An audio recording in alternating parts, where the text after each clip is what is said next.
Hey, what's up? You know who this is.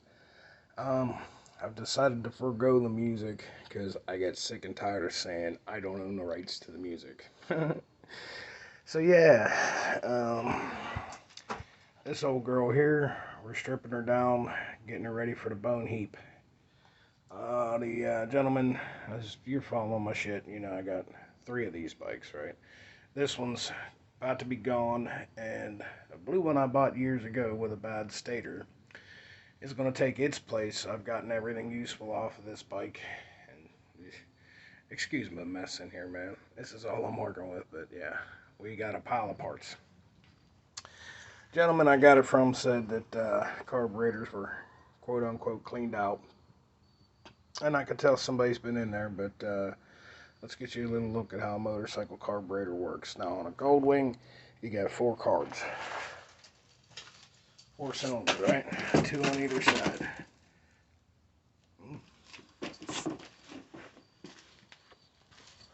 Please excuse my mess. Alright. Carburetor.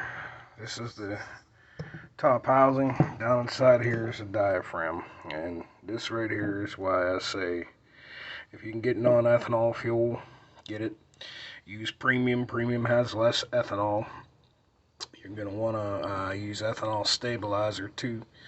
Ethanol will eat the hell out of this rubber. Alright, and this diaphragm is important. Goes down in the top of the carburetor like such. Okay. Now, there's vacuum ports in there.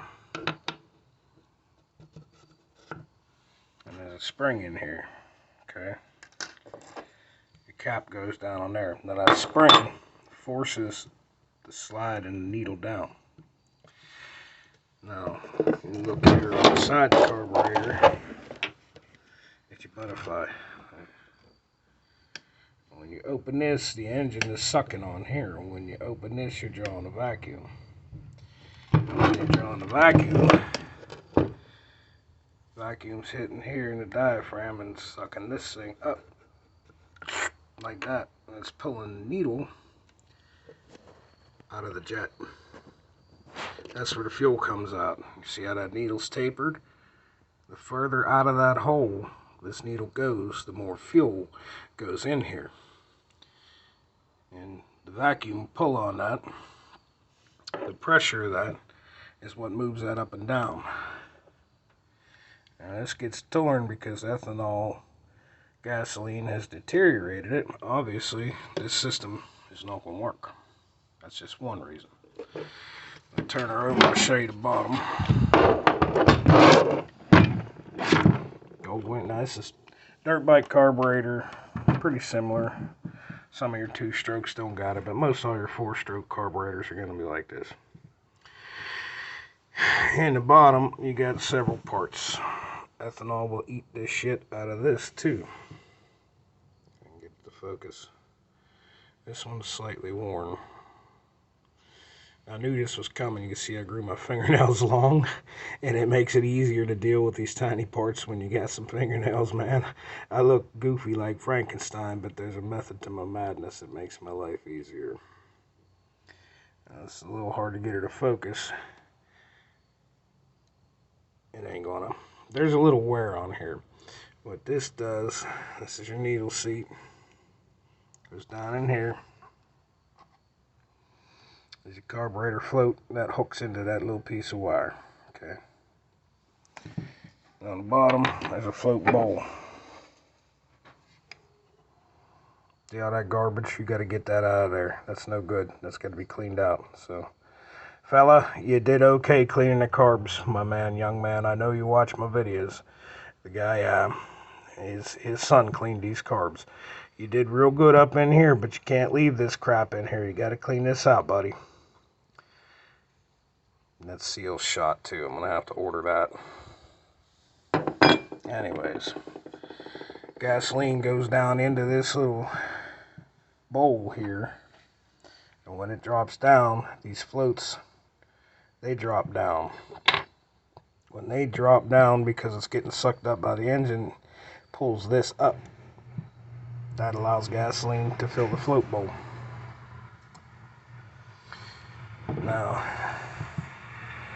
what you're seeing right here, this is the other end of where that needle goes in. This is your main jet. This is where fuel shoots up in. These are your primary jets. These are open all the time. At an idle to a quarter throttle, she's running on these guys here, and they're just sucking fuel. Now, that's just a little bit of fuel for a little bit of idle. When you got more air coming in, you need more fuel. This is controlling that. That's controlled by vacuum, pulling this needle up through the other side of this hole. See what I'm saying? See how thick that gets down the bottom? So as you can imagine, go from here, see, it about covered that, right? No fuel gets through. As it opens, it lets more fuel get through. So, that's what controls the amount of fuel to air. Fuel injection system does it for you. A carburetor, you're doing it this way. You modify the bike and you get more air into the engine, you need a bigger jet. The needle stays the same. It allows more fuel to dump as this gets pulled up. A little bit complicated on the Goldwing, and this is just the first one. I just popped it open to see what it's going to look like and see if I'm even going to bother. And it's serviceable. And you can tell, you know, somebody's been in here. And you look at some of the screws here. How's it go? You can tell by the way that it is that somebody's been in there. We had to get remedial to get them screws out. But yeah, that's where we're at. Hopefully Saturday afternoon I get you a little video going on the blue Goldwing that comes in. This system is a little bit, slightly bit more complicated. These actually plug down into the head. Put vacuum on this chamber, which opens this valve here and this valve here, and that actually controls whether fuel gets dumped into your carburetor, gets dumped in here. So when the engine's running, fuel dumps in here. So if you crash the bike and the engine no longer draws vacuum, no fuel goes into the float bowl. If you ever mess with an old dirt bike, you knock it over on its side, fuel will dribble out the carburetor and keep dribbling out. Set up like this, knock the bike over on its side. When the engine shuts off, no more fuel is going to dribble. Vacuum shuts, these valves all are going to shut. No fuel gets to it.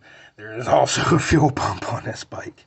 And we got to get in here and we got to have a look-see at these diaphragms and make sure they're good too. It's complicated, but not really, man. When you get to knowing what you're doing and you've done it a few times, gently turn this over. But yeah, this is the beginning of rebuilding some gl1200 Goldwing carburetors. So far we can reuse the diaphragm, we can reuse the needle seat and the floats. What you do is you shake them.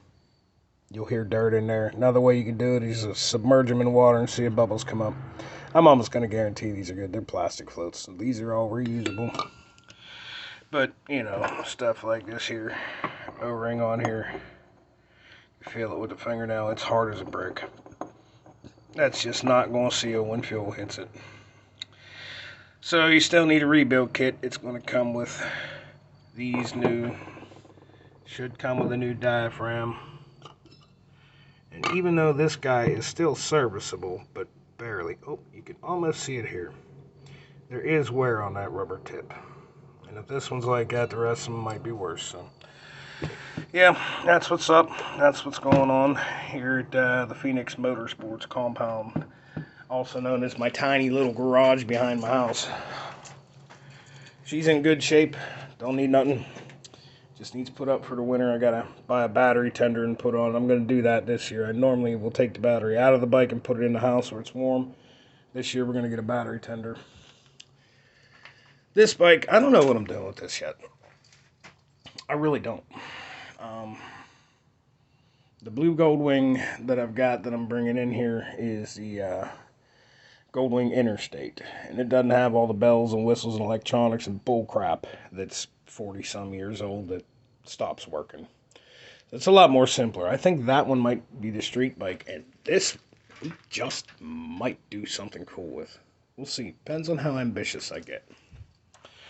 As of now, it's getting on the fall months. We ain't riding much, so this is what I'm doing to kill time.